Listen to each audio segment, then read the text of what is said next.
My daughter was hunted through the Arkansas backcountry by Bigfoot for 3 straight days, and I was there for every hour of it. It came for her again and again out there, and every single time it came, the Sasquatch hunted her more than the time before. But the brutal reason Bigfoot needed 3 entire days with my daughter is more terrifying than anything you are expecting.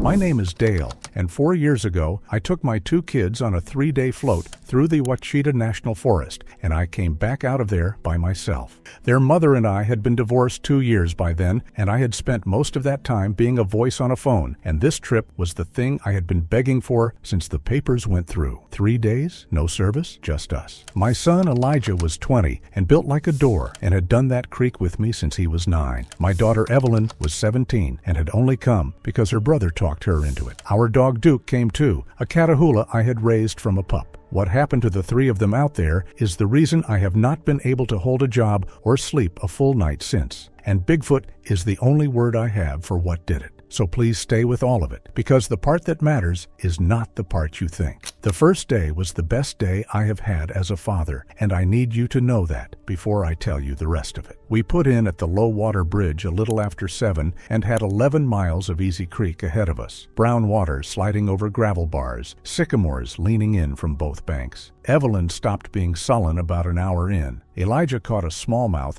and made a whole production out of it. Duke rode the bow of my canoe with his ears going. Nothing about that morning had one thing wrong with it, and I have gone over it 1,000 times looking for the moment Bigfoot first put eyes on us, because I am certain it had us long before we knew anything was out there. The first sign came at the gravel bar where we stopped to eat, and Duke found it before I did. He went out ahead of us onto the wet gravel and then stopped dead with his whole body locked up, and he did not bark. That is the thing I keep coming back to. A Catahoula that will not bark at what he is looking at is a dog that has already decided he cannot win. I walked up and looked where he was looking and pressed into the soft gravel. At the waterline was a track, not a bear, 5 toes, a heel that had sunk 2 inches into that bar, and it ran better than 16 inches long. Elijah put his own boot down beside it, and his boot looked like a toy. Evelyn asked me what it was, and I told her it was probably an old bear track spread out by the water, and Bigfoot had already given me my one clean chance to load those kids back in the canoes and go home,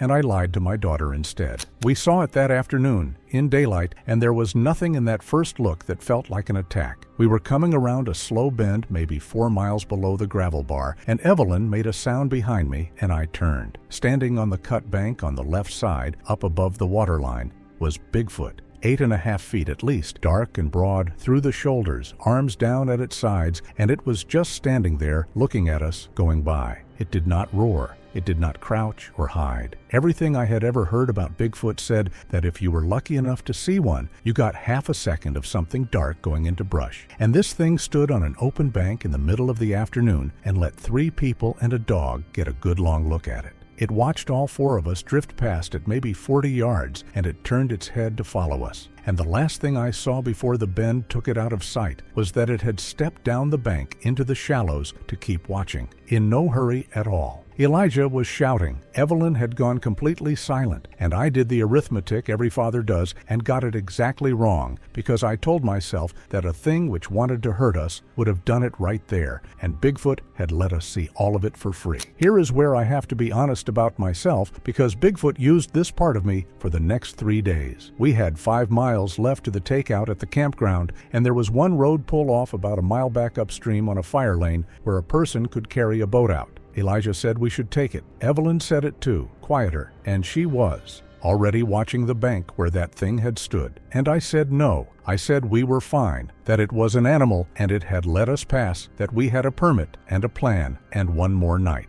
But the truth I have had 4 years to look at is that I did not want the trip to end. I had waited 2 years for those 3 days, and I was not going to be the dad who panicked over a shape on a bank, so I put my whole family back in the water and paddled us deeper into country where Bigfoot had already decided how this was going to go. We camped on a wide bar at the mouth of a feeder creek, and Bigfoot took the canoes sometime before full dark. Not stole. Took. I had them pulled up on the gravel 20 feet from the tents and turned over, and Elijah went down for a water jug and came back up with nothing in his hands and his face gone gray. Both boats were split, not hold the way a rock does it, in one place. The hull of mine was folded almost double. The gunwale snapped through in 2 spots, and the second canoe had been pushed so hard against a deadfall that the bow had come apart in layers. Evelyn walked down and looked at the boats, and came back up and sat down and did not say one word the rest of that night. Whatever did that, did it 40 feet from where we were sitting, and did it silently. I put my light on the folded hull for a long time. A canoe is 16 feet of layered plastic built to bounce off limestone at speed. This one had been folded across its own middle like a magazine. I stood there and understood 2 things at the same time, and Bigfoot had made sure of both of them. We were not floating out of there, and it had not come for us that evening. It had come for the boats, which meant something out in that dark had already worked out that the only way we were leaving was on foot. The night the dog died is the night I should have understood everything, and I did not understand any of it for 2 more days. It started around midnight with the walking, a slow, deliberate crunch of gravel going around our camp in a wide circle, close enough to hear and never close enough to see. Bigfoot did that for better than an hour, patient as a clock, without one single break in the rhythm. I had all 3 kids and the dog in one tent with me by then, my phone dead flat, with no bars anyway, and Duke lying against my leg growling so low it was more a vibration than a sound. Then the circling stopped on the creek side of us, and I heard Evelyn whisper that something was breathing right up against the fabric next to her head. It came through the side of that tent about a foot from my daughter's face. Bigfoot put a hand through nylon like it was going through a paper sack, and I was already moving, and it did not go for Evelyn. It went past her. It reached over the top of her and took Duke off my leg. I had both arms around that dog, and I was pulled a body length across the floor of the tent before I lost him, and then Bigfoot had him outside in the dark. Duke made one sound, just the one. Then I heard something wet and heavy come apart maybe 15 feet from us, slow and without any hurry in it at all, and then it stopped, and my son was screaming, and my daughter was not making any sound whatsoever. In the morning, there was blood soaked down into the gravel in a patch the size of a truck hood, and Duke's collar was lying in the middle of it with the buckle done up, and there was no dog anywhere on that bar. Bigfoot had reached over a 17-year-old girl, close enough to touch her hair, and taken the dog instead, and I remember thinking only that we had gotten lucky. And God help me, it never once occurred to me that a choice had been made. Before we walked out of that camp, I found what Bigfoot had done to our packs, and it told me something about what we were dealing with that I did not want to know. All 3 packs had been pulled out from under the vestibule and opened, not torn up the way an animal opens a pack for food. Opened, the dry bags were unrolled, the straps were unbuckled and hanging, and every one of them had been gone through slow and left sitting upright on the gravel. Our food was gone. Both filters were gone. Every water bottle we had was gone, except the one Evelyn had slept with in her sleeping bag, and the jugs had not been chewed or crushed. They had been carried off somewhere. What Bigfoot left us was the tents, the clothes, and my folding knife, and I stood there on that bar doing the math on 3 people. 5 miles and 1 bottle of water, and I understood that whatever was out in those trees had spent part of the night deciding what to take and what to leave. We started walking at first light, and Bigfoot let us get about 2 miles. The plan was simple, and it was the only plan we had. Follow the creek down to the campground and the county road and the ranger station, 5 miles, 4 hours with kids and no packs. And for the first 2 miles, nothing happened at all, which was its own kind of torture. And then we came around a bend, and the way through was closed. A pine had come down across the bank trail, freshly down, the break at the base bright white and 8 feet off the ground. Nothing rots and falls at 8 feet. Something took it off standing and dropped it where we needed to walk. And while the 3 of us were still standing there looking at it, a rock the size of my fist came out of the timber and hit the gravel between Elijah's boots. Evelyn was the one who said out loud that it had been put there for us. Bigfoot was not hiding anymore. It was closing doors. Every door it closed pushed us the same direction, and it took me most of that second day to see it. We went around the deadfall, and the ground above the bank was too thick to walk, so we cut inland to find easier going. And there it was, ahead of us in the trees, standing, not moving, and we turned. We tried to cut back to the water, and it was on that line too. It never charged us one time. It just stood there, unhurried, on the route we wanted, until we picked another one. And every route we picked bent us further from the creek and further from the road, up out of the bottomland and into the pine flats where there is nothing but timber for 9 miles. I know exactly what that is because I have run cattle my whole life, and there is a way you move an animal that does not involve chasing it one step. You do not push. You stand where you do not want it to go, and you let it choose the only gap you left open, and it will walk itself there, thinking the whole time that it decided. That is what Bigfoot did to 3 people for 2 days across 9 miles of national forest. Evelyn had stopped asking me where we were going by the middle of it, and a thing that drives you is a thing that has already picked out where you are going to end up. The creek crossing on the second afternoon is the thing that should have made all of this obvious, and I have never told anybody this part. We had to get across the feeder creek to keep going, and it was running higher than it looked, and Evelyn went in off a slick rock and went under. She came up 12 feet downstream in a chute with her head going under again and her hands not finding anything, and she screamed for me once. And Bigfoot was standing in that water. It had come down out of the timber on the far bank while we were crossing, and it stood knee-deep in the creek, maybe 8 feet from my daughter, close enough to have reached her without leaning, and it watched her go past. It did nothing. I went in and got a fistful of her jacket and hauled her onto the gravel, and the whole time that thing stood in the water 8 feet away and did not put out a hand,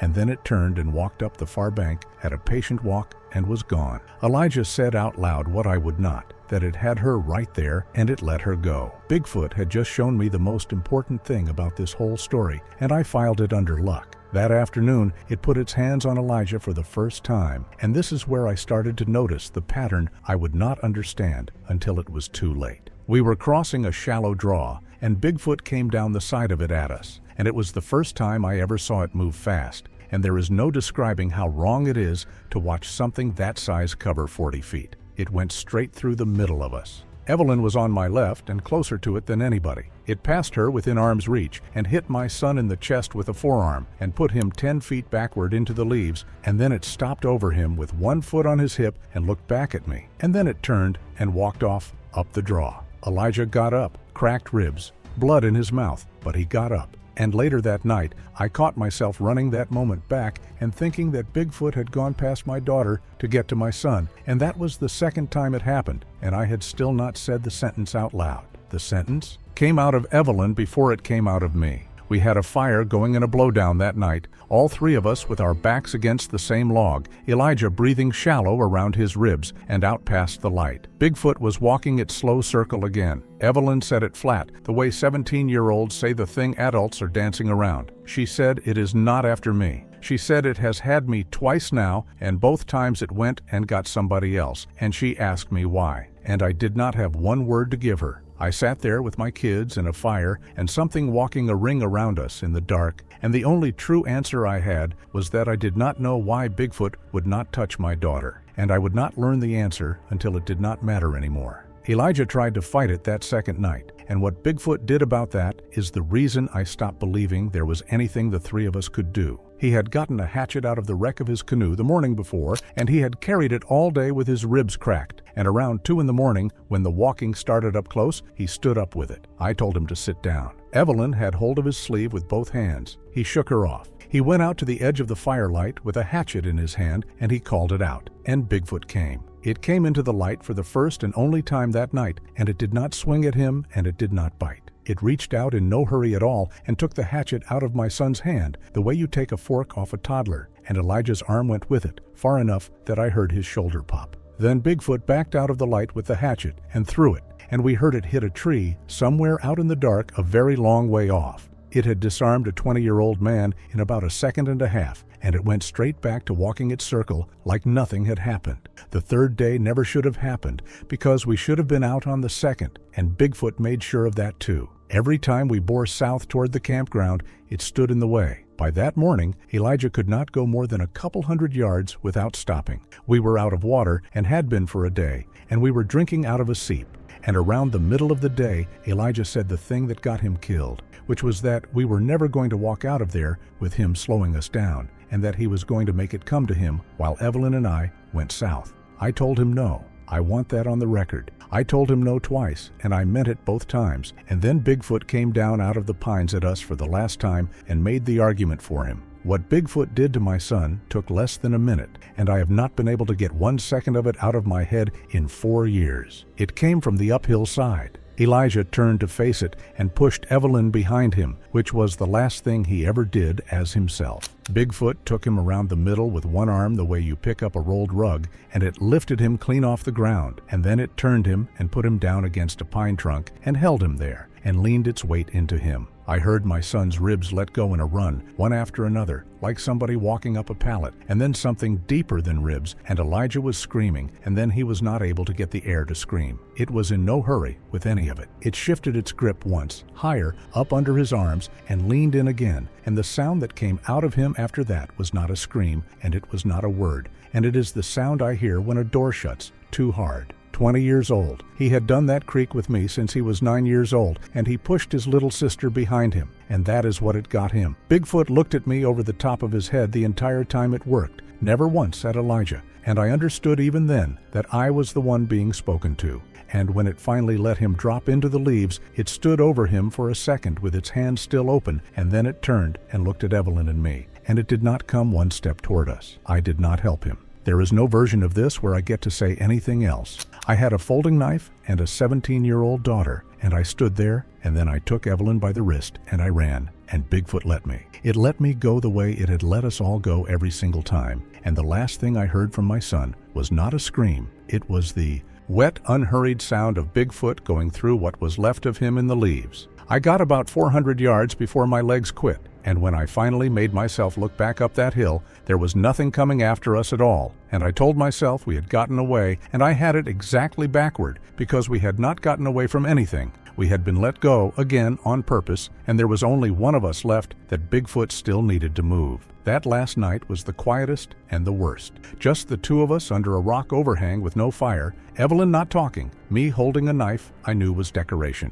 And Bigfoot came in close, closer than any night before it. It stood out past the overhang for a long time, and once I heard it lower itself down onto the leaves to sit, the way a big animal settles when it intends to be there a while. Once it made a sound I had not heard it make in 3 days, a low, sustained rumble that came up through the rock we were sitting against and into my back, and it went on long enough that I felt it in my teeth. But here is the thing that finished the job on my head. It came to my side of the overhang. Twice that night, Bigfoot put itself between me and the open ground, near enough that I could smell it, and both times my daughter was lying wide open on the other side of me, with nothing between her and the dark, and it never went around. It never once went around.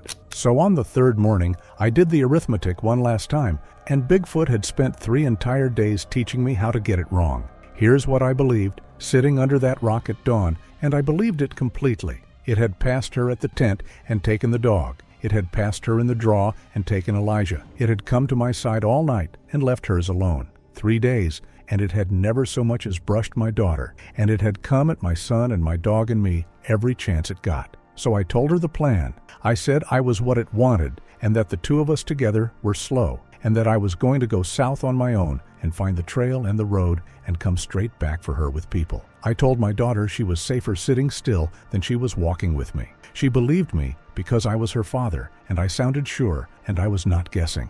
I had 3 days of evidence. I had watched it with my own eyes at a tent wall, in a creek, and in a draw, and every single time the answer came back the same, and any man alive would have read it the way I did. And Bigfoot had built that certainty in me one demonstration at a time, over 3 days, out of my dog and my son. She asked me not to go. That is the sentence I will be hearing when I die. She was sitting with her back against that rock, with her knees up, and she asked me not to leave her there, and she said it twice, and then she stopped arguing and told me to hurry. I told her she was the safe one. I actually said those words to my daughter, that Bigfoot did not want her, that it wanted me, and that the safest place in that entire forest was right there under that rock without me sitting next to her.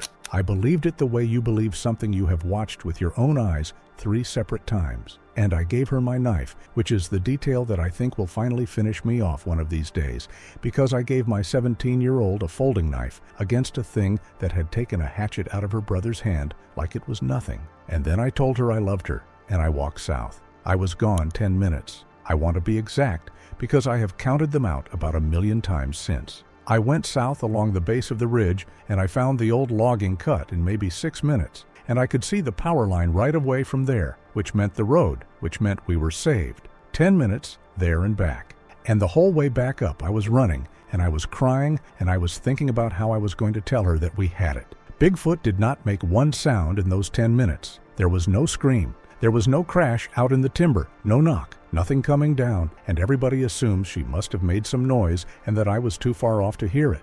I was not too far off. I could hear the seep running behind the overhang from where I stood in that logging cut. Nothing about that morning changed at all, except that when I came around the rock into that overhang, the only things under it were her jacket, folded, and both of her boots, sitting side by side on the leaves. I have been asked 1,000 times how I know Bigfoot took her and did not just carry her off dead, and this is how, and it is the part I would give anything not to have seen. I came back out of the overhang screaming her name, and I got maybe 60 yards up the slope, and I saw them. Bigfoot was already 300 yards out along the shoulder of that ridge, moving at that same patient walk, and it had my daughter up on the left side of its chest with one arm underneath her, not slung over a shoulder, not dragged. It was carrying my 17-year-old the way you carry a sleeping child out of a car, high and level and supported, and it had its other arm out for balance on the slope so that the arm holding her never dipped. That is the detail. It was being careful with its footing so it would not jostle her.